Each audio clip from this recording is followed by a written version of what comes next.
Hello everyone, welcome to my channel maths vibes. आज हम discuss करेंगे 7 जून 2023 में लीनियर अलजेब्रा का ही क्वेश्चन है। पार्ट सी में पूछा गया। क्वेश्चन आईडी है 704078 और ये क्वेश्चन क्वाड्रेटिक फॉर्म से था। Consider the following quadratic form. हमें 3 क्वाड्रेटिक फॉर्म दी गई है। फर्स्ट है 6x² minus 13xy plus 6y²।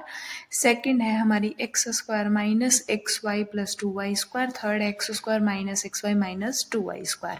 सो हमें बताना है कि इन चारों स्टेटमेंट में से हमारी कौन सी स्टेटमेंट ट्रू है। First a is equivalent to b, second a and c are equivalent, third is b is positive definite and the fourth is c is positive definite. सबसे पहले हम क्या करते हैं, सबसे पहले ए फॉर्म देख लेते हैं। 6x² माइनस 13xy प्लस में 6y²।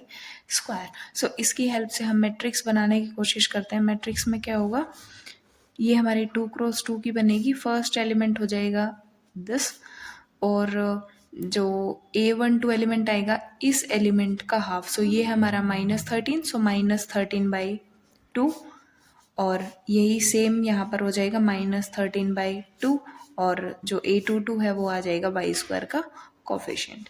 सो हमने यहाँ से देखा डिटर्मिनेंट ऑफ ए देख लेते हैं हम। डिटर्मिनेंट ऑफ ए क्या हो जाएगा 36 एंड -169/4। ओवरऑल जो हो जाएगा वो हमारा होगा 6 4 24 एंड 4 3 12 एंड 2 1 4 -169/4। ये हमारा नेगेटिव हो जाएगा। डिटर्मिनेंट ऑफ ए जब हमारा नेगेटिव है और 2x2 की मैट्रिक्स है तो 2 आइगन वैल्यू पॉसिबल है। 2 आइगन वैल्यू पॉसिबल है, सो यहाँ से पता चला कि एक तो पॉजिटिव आइगन वैल्यू होगी और एक हमारी नेगेटिव आइगन वैल्यू होगी। यही हमारी पॉसिबल है, एक पॉजिटिव आइगन वैल्यू है, एक नेगेटिव आइगन वैल्यू होगी। यहाँ से हमें पता चला कि डिटर्मिनेंट जो है वो हमारा नेगेटिव है, और जो इंडेक्स होता है number of positive eigen value, एक पॉजिटिव है, सो ये हमारा 1 हो गया। सेकेंड केस में हम देखते हैं। सेकेंड केस में अगर हम मैट्रिक्स बनाएंगे सो क्या हो जाएगी 1 -½ एंड 2। ये हमारी मैट्रिक्स बनेगी इस फॉर्म की हेल्प से। सो A11 हमारा 1 हो जाएगा, A22 हमारा 2 हो जाएगा, A12 -½ और A21 भी -½ हो जाएगा।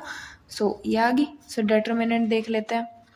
डिटर्मिनेंट क्या हो जाएगा 2 - 1/4, दैट ये हमारा पॉजिटिव है। डिटर्मिनेंट जब हमारा पॉजिटिव है सो जो आइगन वैल्यूज जो होंगी वो या तो दोनों के दोनों पॉजिटिव होंगे या फिर दोनों के दोनों नेगेटिव होंगी। अब हमें आइगन वैल्यू फाइंड आउट करना। आइगन वैल्यू फाइंड आउट करने के लिए क्या करेंगे हम, A - λI का डिटर्मिनेंट हो जाएगा 0। इससे हमें पता चला 1 - λ 2 - λ -1/4 इज इक्वल्स टू 0। सो यहाँ से आ जाएगा हमारा λ² minus 3 λ and +2 -1/4 is equals to 0। यहाँ से हुआ λ² minus 3 λ plus 7/4 is equals to 0। So यहाँ से हम लैम्डा की वैल्यू फाइंड आउट करें। लैम्डा हो जाएगा हमारा 3 + -√9 - 4ac, सो 7/2। 3 ± √2/2। यहाँ से पता चला 3 + √2/2 या फिर 3 - √2/2 ये हमेशा पॉजिटिव होगा। आइगन वैल्यूज़ जो हैं वो हमारी पॉजिटिव होंगी। आइगन वैल्यूज़ भी हमारी पॉजिटिव हैं, डिटर्मिनेंट भी पॉजिटिव है। सो पता चला कि जो बी है वो हमारा पॉजिटिव डेफिनेट है, पॉजिटिव डेफिनेट है। और P number of positive eigen value कितनी है 2। थर्ड केस में हम देख लेते हैं। थर्ड केस में जो मैट्रिक्स आएगी वो आएगी हमारी इसकी हेल्प से। सो डायगोनल वैल्यू 1, देन -2 -½ एंड -½ ये हमारी मैट्रिक्स फॉर्म होगी। यहाँ से हमें पता चला कि -2 -1/4 डिटर्मिनेंट जो है वो हमारा नेगेटिव है। जब डिटर्मिनेंट हमारा नेगेटिव है सो हमें क्या पता चला कि एक आइगन वैल्यू पॉजिटिव होगी, एक आइगन वैल्यू नेगेटिव होगी। डिटर्मिनेंट हमारा नेगेटिव है, इंडेक्स क्या है पॉजिटिव आइगन वैल्यू, वो हमारी 1 है। सो फर्स्ट केस में भी तो यही था कि डिटर्मिनेंट नेगेटिव था और पॉजिटिव आइगन वैल्यू 1 थी। सो यहाँ से पता चला कि जो फर्स्ट क्वाड्रेटिक फॉर्म है और जो थर्ड क्वाड्रेटिक फॉर्म है वो दोनों एक दूसरे के इक्विवेलेंट है, और जो बी है वो हमारा पॉजिटिव डेफिनेट है।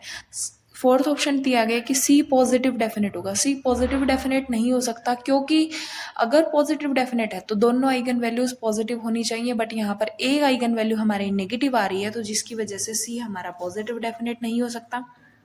बी हम प्रूव करके आए हैं कि बी हमारा पॉजिटिव डेफिनेट है।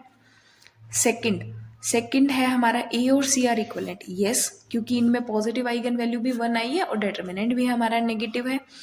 फर्स्ट वन कहता है A and B are equivalent, no, क्योंकि ए जो केस है उसमें एक पॉजिटिव आइगन वैल्यू थी, बट बी में हमारी दोनों पॉजिटिव आइगन वैल्यू थी, सो हमारा फर्स्ट भी डिस्कार्ड हो गया। सो हमारे करेक्ट ऑप्शंस होंगे first, second and third. Thank you.